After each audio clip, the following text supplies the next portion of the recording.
할렐루야. 이 시간 우리 전호자회에 계신 분들과 우리 축복의 인사하겠습니다. 하나님께서 두려워 마십시오. 하나님이 함께 하십니다. 우리 한번 인사할까요? 두려워 마십시오. 하나님이 함께 하십니다. 여러분, 우리가 힘들고 어려울 때마다 함께 하시는 하나님을 우리가 굳게 붙들어야 된다는 것 여러분 꼭 기억하시길 주님의 이름으로 부탁을 드립니다. 여러분들과 두 번째로 드리는 주일 예배, 영상으로 드리는 두 번째 예배입니다. 제가 지금 비록 다 여러분들을 볼 수는 없지만 여러분이 지금 옷을 잘 갖춰 입으셨을 거고 또 여러분들께서 바른 자세로 경건하게 예배에 임하고 계실 줄로 믿습니다. 저는 오늘 말씀을 준비하면서 마음의 간절한 소망이 영상으로 드리는 주일 예배 오늘이 마지막이기를 그렇게 믿음으로 고백하고 소망하면서 여러분과 함께 말씀의 은혜를 나누고 싶습니다. 요즘 마음속에 자꾸 묵상하는 단어가 있는데 그건 한계라고 하는 단어입니다. 우리가 함께 모여 예배드리지 못하고 이렇게 영상으로 예배드리게 되는 것, 그거는 코로나19라고 하는 전염병 때문에 우리가 이렇게 되었습니다. 어찌나 전염력이 강한지 하루가 지나고 나면 수백 명씩 감염되고 중국에서 시작된 이 감염병이 이제는 온 세계에 퍼져나가고 있는 형국입니다.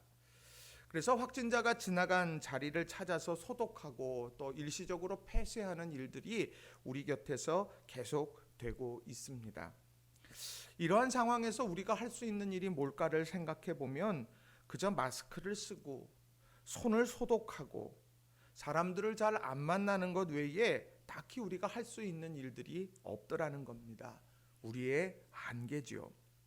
사실 올해를 시작하면서 이제 성전 이전을 잘 마쳤고 그리고 이제 그 마치고 난 다음에 처음 맞이하는 새해이기 때문에 우리 교회의 부흥과 성장 또 행복한 공동체 만들기 위해서 담임 목사로서 진짜 부푼 꿈을 안고 새해를 시작했고요.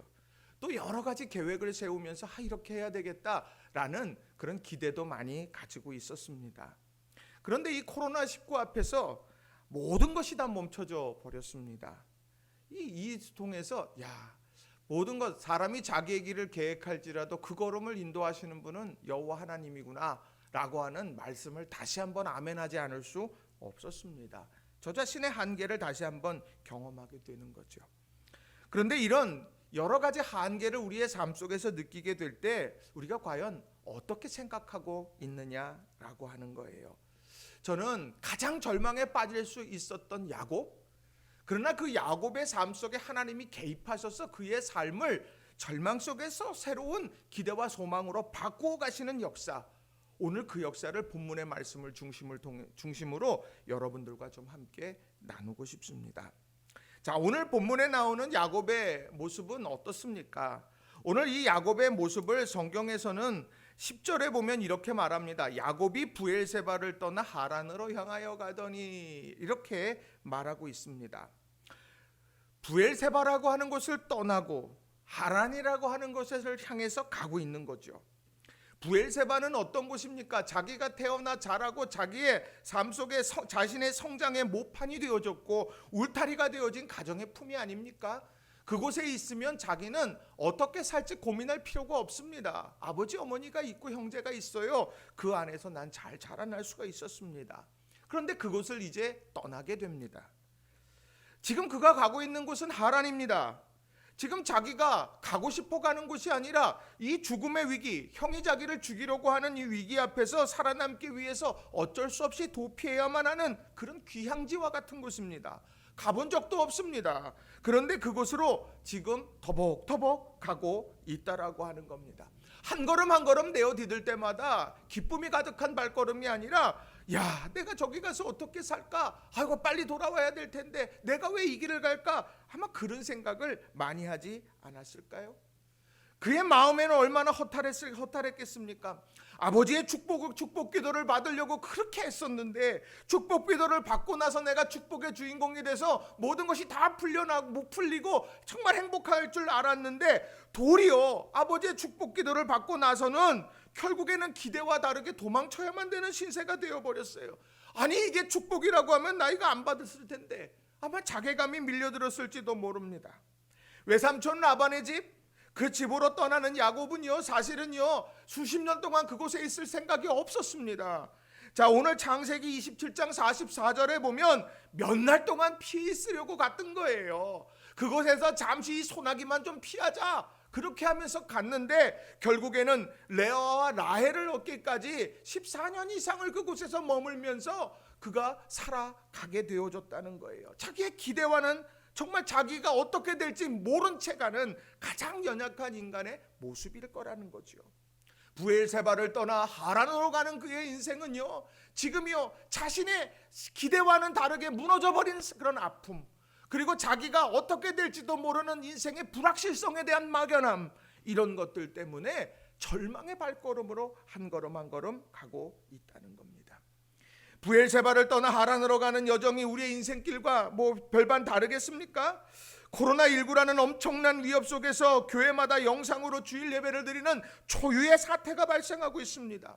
그간 만물의 영장이라고 얼마나 자랑을 했습니까? 얼마나 이 과학의 기술 고도로 성장해가는 이런 문명을 보라고 얼마나 이야기했습니까? 그러나 막상 이러한 감염병 앞에서 한없이 작아지는 인간의 모습을 보게 됩니다.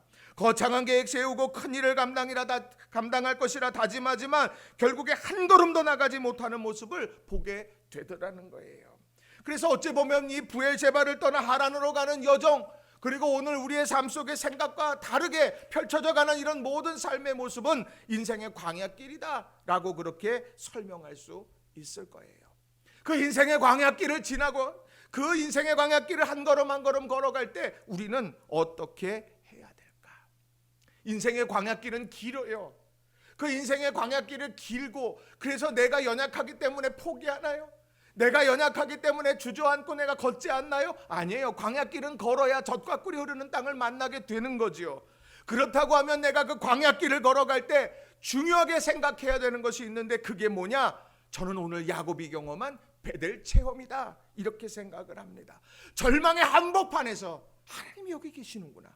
절망의 한복판에서 하나님이 나를 이끌어 가시는구나. 하나님이 약속해 주시는구나. 이것을 깨닫는 은혜가 날마다 있게 될 때 광야길을 걸어갈 수 있게 되더라는 거예요. 오늘 창세기 28장 16절과 17절은 이런 야곱의 베델 체험을 고스란히 담아내고 있는 말씀을 우리에게 전해줍니다. 야곱이 잠이 깨어 이르되 여호와께서 과연 여기 계시거늘 내가 알지 못하였도다. 이에 두려워하여 이르되 두렵도다. 이곳이요 이곳은 다름 아닌 하나님의 집이요 이는 하늘의 문이로다 하고. 긴 여정이에요. 그러나 긴 여정 가운데 하나님이 과연 여기 계시거늘, 이 깨달음 속에서 그는 이제 축복의 사람으로 완전하게 거듭나게 됐다는 거예요. 코로나19로 인해 힘든 우리 모든 성도들, 바로 이런 베델의 체험을 통하여서 이 광야길 가운데 믿음으로 승리해가는 우리 성도들이 다 되시길 주님의 이름으로 간절히 축원합니다. 그래서 오늘 두 가지의 중요한 교훈의 메시지를 여러분들과 좀 함께 나누고 싶어요. 자, 첫 번째로는요, 가장 연약한 순간에 가장 가까이 하나님을 마주하게 된다는 겁니다. 한번 따라해 보겠습니다. 가장 연약한 순간에 가장 가까이 하나님을 마주하게 됩니다. 이게 정말 중요한 말씀이에요. 가장 연약한 순간에 하나님을 가장 가까이 마주하게 된다는 거예요. 이게 광야 체험이 베델 체험에서 우리가 주는 교훈의 메시지라는 거예요. 자, 브엘세바를 떠나 하란으로 향하여 갈 때 야곱에게 있어서는요, 가장 연약한 때였을 겁니다. 언제나 든든한 울타리가 되었던 가정이 있었습니다. 작은 일 하나까지도 자신에 대해서 코치해주고 사랑해줬던 어머니가 있었어요. 그런데 지금은요, 그 모든 것이 다 단절되어져 버립니다. 11절에 보면 당시에 야곱의 상황을 이렇게 말합니다. 창세기 28장 11절에 한 곳에 이르러는 해가 진지라 거기서 유숙하려고 그곳에 한 돌을 가져다가 베개로 삼고 거기 누워 자더니. 선택의 여지가 없어요. 해가 지는 건 막을 재간이 없습니다. 지금 자기가 머물고 있는 곳에서 할 수 있는 것이라곤 한 돌을 선택하고 그걸 베개 삼아서 잠들고 지친 자기 몸을 누이는 방법밖에는 없어요. 가장 인간의 연약한 모습입니다. 무궁화 몇 개예요? 그런 숙소의 의미가 아닙니다. 가장 연약한 순간에 그저 내 몸 하나 이슬만 피할 수 있으면 바로 그런 마음으로 누웠던 곳, 그것이 바로 베델의 체험이 있던 장소였다는 거예요. 하나님은 바로 그 순간에 그 이전에 경험하지 못한 체험을 하게 하셨어요. 자, 창세기 28장 12절에 보면 꿈에 보게 하셨어요. 뭘 봤냐? 사닥다리를 봤는데 그 꼭대기가 하늘에 닿았고 또 본즉 하나님의 사자들이 그 위에서 오르락 내리락 하고.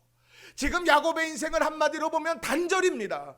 부엘세바에서 가정과 단절됐어요. 어머니와 단절됐어요. 그리고 아직 라반이라고 하는 자기를 도와줄 외삼촌을 만나지 못했어요. 완전한 단절의 중간기라는 거예요. 완전한 단절이 있는 그 삶 속에서 하나님은 아니다, 이 사다리가 하늘에 닿지 않았느냐, 다 세상의 것이 끊어졌다 할지라도 하나님께서 너와 하나의 교제가 이루어지고 있다는 것, 이것을 보아라 라고 말씀해주고 있다는 거예요.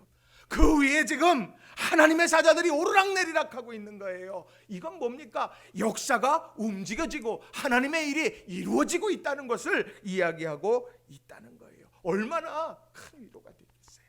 또 거기에다가 하나님께서 이제 보여주시는 것만 아니라 이제는 하나님께서 말씀해 주시더라는 거예요. 창세기 28장 13절 14절에 이렇게 말합니다. 또 본즉 여호와께서 그 위에 서서 이르시되 나는 여호와니 너의 조부 아브라함의 하나님이요 이삭의 하나님이라. 내가 누워있는 땅을 내가 너와 내 자손에게 주리니 내 자손이 땅의 티끌같이 되어 내가 서쪽과 동쪽과 북쪽과 남쪽으로 퍼져나갈지며 땅의 모든 족속에 너와 내 자손으로 말미암아 복을 받으리라.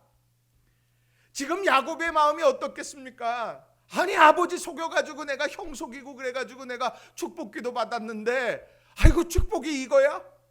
아버지가 그렇게 간절히 축복해줬는데 이게 축복이야? 축복받은 자가 이래? 그런 생각이 충분히 들을 수 있을 거예요. 그런데 하나님은 그때 그 흔들리는 그의 마음속에 딱 얘기하는 거예요. 이게 끝이라고 생각하냐? 내가 내게 약속한 건 반드시 이룬다. 내가 하늘에 내가 많은 자손을 내게 줄 거고 내가 너에게 땅을 줄 거다. 땅과 자손은요, 그들에게 있어서는 축복을 상징하는 말이에요. 그것이 물질주의가 아니라요, 하나님이 그렇게 축복해 주시는 눈에 보여지는 표징들이라는 거죠. 하나님께서 그렇게 약속해 주신 거예요. 약속이 깨어져 버린 것 같고 약속이 의구심이 있고 약속이 불확실한 그런 상황 속에서 하나님은 친히 말씀해 주시더라는 거예요. 이게 얼마나 감격스럽습니까? 그게 바로 인생의 가장 연약한 순간에 그렇게 했다는 거예요. 어디 그뿐입니까? 창세기 28장 15절에 보면 내가 너와 함께 있어 내가 어디로 가든지 너를 지키며 너를 이끌어 이 땅으로 돌아오게 할지라. 내가 내게 허락한 것을 다 이루기까지 너를 떠나지 아니하리라 하신지라. 아버지도 떠났어요. 아니, 자기가 떠나왔지만 어머니도 함께 할 수 없었어요. 형은 도리어 날 죽이려고 그래요. 피는 물보다 진하다? 말도 안 돼. 그렇게 이야기할 법한 상황입니다. 그런데 하나님이 다 떠나가도 나는 너와 함께 할 거다. 내가 너와 함께 할 거야. 네가 비록 지금 부엘세바를 떠나 하란으로 가고 있다 할지라도, 돌베개를 베고 누워야만 자는 그런 안타까운 절박함 속에 내가 놓여 있다 할지라도 난 너 떠나지 않는다. 나는 너의 하나님이다 라고 그렇게 말씀해 주고 있는 거예요. 오늘 우리가요, 이런 한계를 느끼는 상황 속에서 주목해야 되는 게 바로 이런 베델의 체험이 되어야 한다는 겁니다. 앞에는 홍해, 뒤에는 애굽 병사, 그 절체절명의 위기에 하나님은 바닷길을 여셨어요. 이세벨의 협박 속에서 천하의 엘리야가 이제 나만 남았거늘 나를 죽여달라고 이야기할 때 하나님은 바알에 무릎 꿇지 않는 7천의 사람을 내가 곁에 두었노라고 말씀하셨죠. 사르밧 과부가 이제 이 기름 한 병 남았는데 이거 먹고 내가 밥해 먹고 죽어야 되겠다. 그렇게 될 때 엘리사를 만나면서 그의 삶이 회복되게 만드셨어요. 이거 하나하나가 다 갖는 의미가 뭡니까? 가장 연약할 때 하나님을 가장 가까이 만날 수 있다는 거예요. 오늘 우리 믿음의 성도님들 한 분 한 분이 바로 이런 믿음의 체험에 대한 기대를 갖는 우리 모두가 되기를 바랍니다. 연약한 것, 힘들고 고통스럽습니다. 그러나 그 자리가 바로 하나님을 만나는 자리다. 바울 사도도 그런 경험을 했어요. 바울 사도도 고린도후서 12장 9절에 보면 나에게 이르시기를 내 은혜가 내게 족하도다. 이는 내 능력이 약한 데서 온전하여짐이라 하신지라. 그러므로 도리어 크게 기뻐함으로 나의 여러 약한 것들에 대하여 자랑하리니 이는 그리스도의 능력이 내게 머물게 하려 함이라. 약한 걸 자랑해요.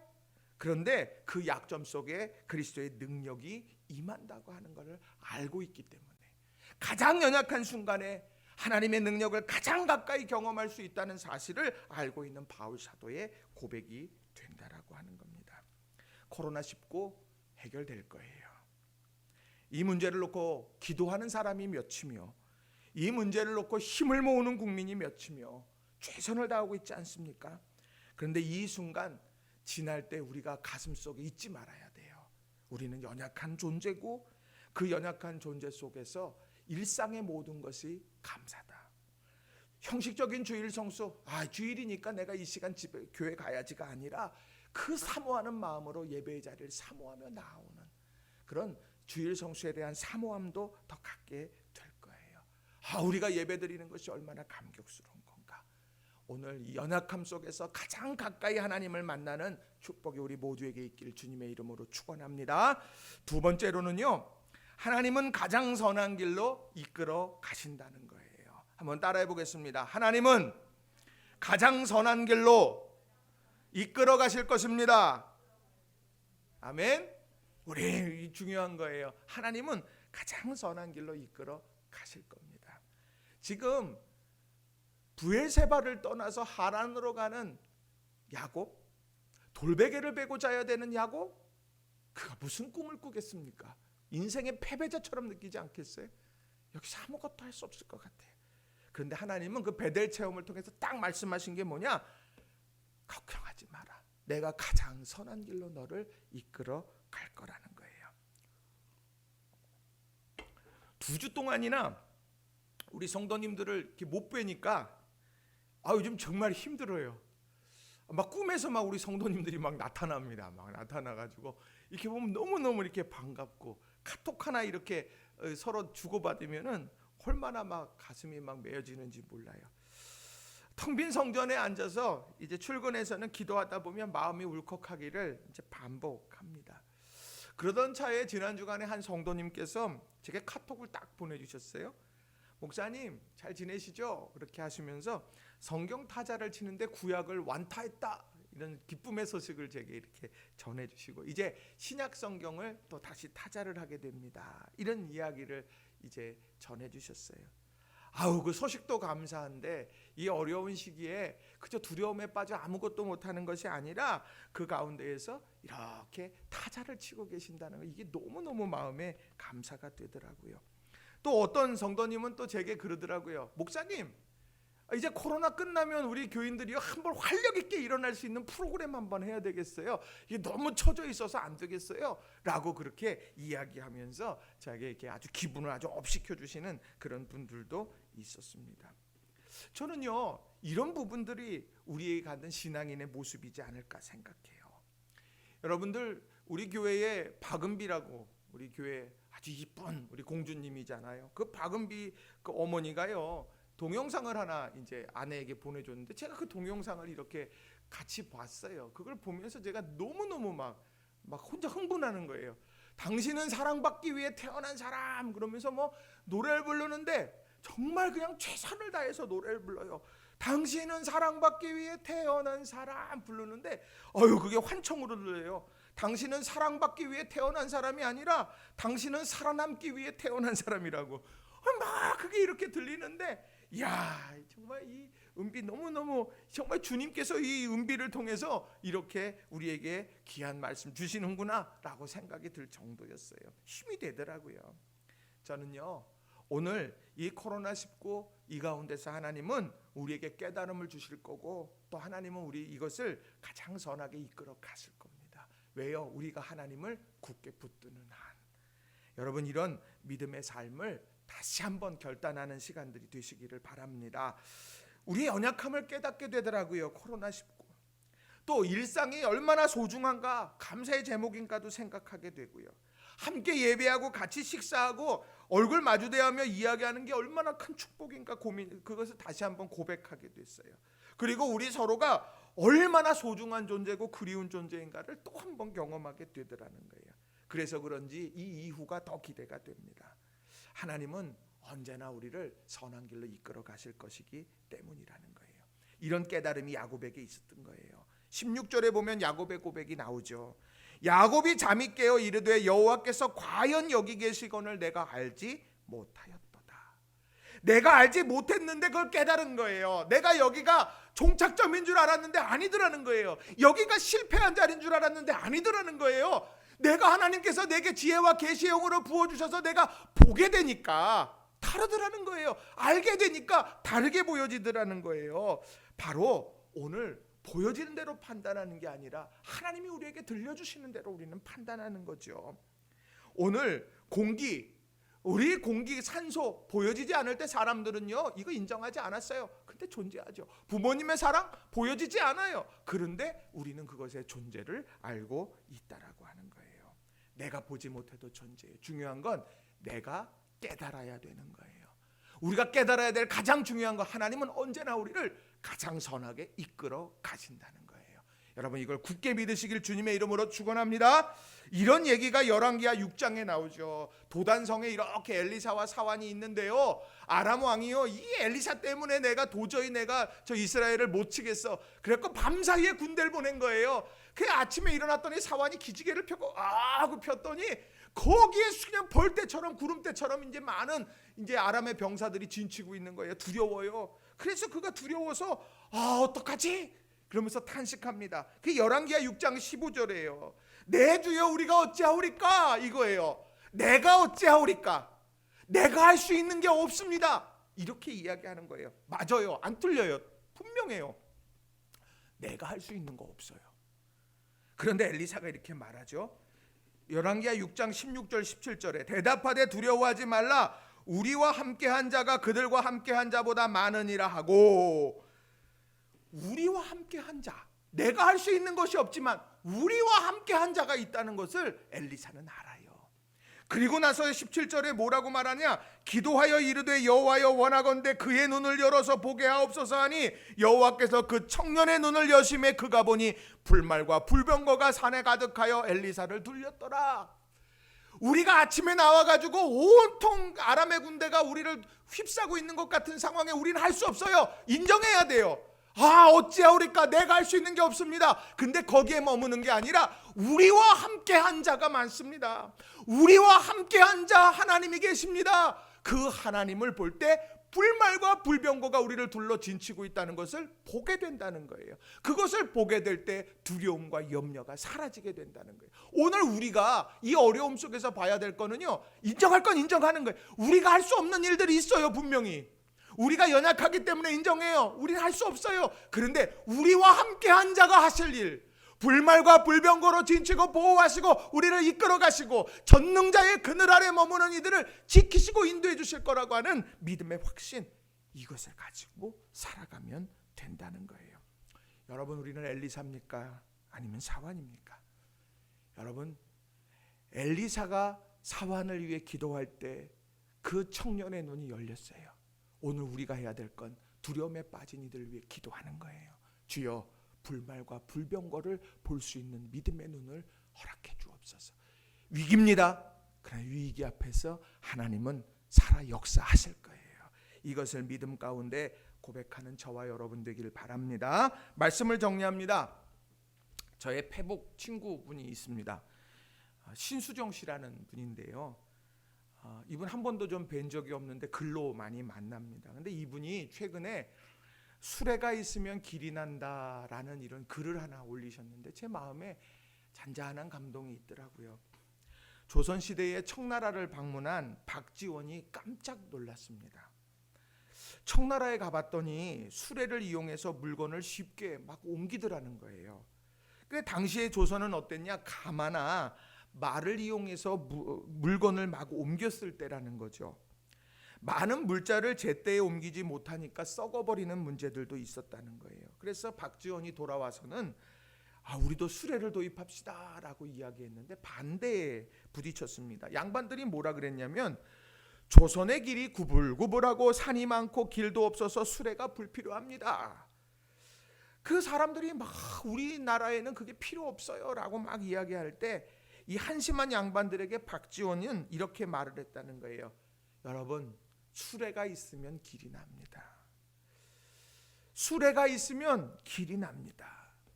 그러면서 그분이 뒤에 이 얘기를 덧붙이더라고요. 불행히도 우리 또한 많은 경우 양반들의 사고와 유사합니다. 버는 돈이 쥐꼬리만한데 무슨 저축이나 투자를 하라고? 글솜씨가 없는데 글을 쓰라고? 말재주가 없는데 발표를 하라고? 시간도 없는데 무슨 책을 읽고 신기술을 배우라고? 전기차 인프라도 없는데 전기자동차를 도입하자고? 그러나 저축이나 투자를 하면 돈이 늘어나고, 글을 쓰면 글솜씨가 늘고, 발표를 하다 보면 말재주가 늘고, 새로운 방법을 학습하고 신기술을 배우면 여유 시간을 만들 수 있다.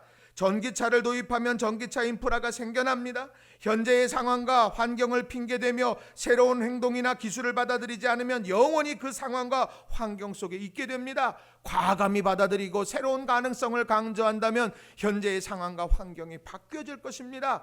길이 있어야 수레를 만들 수 있는 것이 아니라 수레가 있으면 길이 나는 겁니다. 그저 어떤 이 글을 읽으면서 제 마음에 감동이 있었어요. 세상 글인데 감동이 되더라고요. 뭐냐? 우리가 지금 길이 막혀 있는 것 같아요. 코로나19로요. 일상이 다 정지된 것 같아요. 아무것도 못하는 것 같아요. 그럼 이 순간에 길이 없으니까 못하는 게 아니라 우리는 수레를 준비해야 될 때라는 거예요. 믿음의 수레를 준비하고, 사랑의 수레를 준비하고, 은혜의 수레를 준비하고, 우리가 준비될 때 길은 또 만들어지게 될 거라는 거예요. 우리 사랑하는 성도님들, 우리가 베델의 체험 굳게 붙드세요.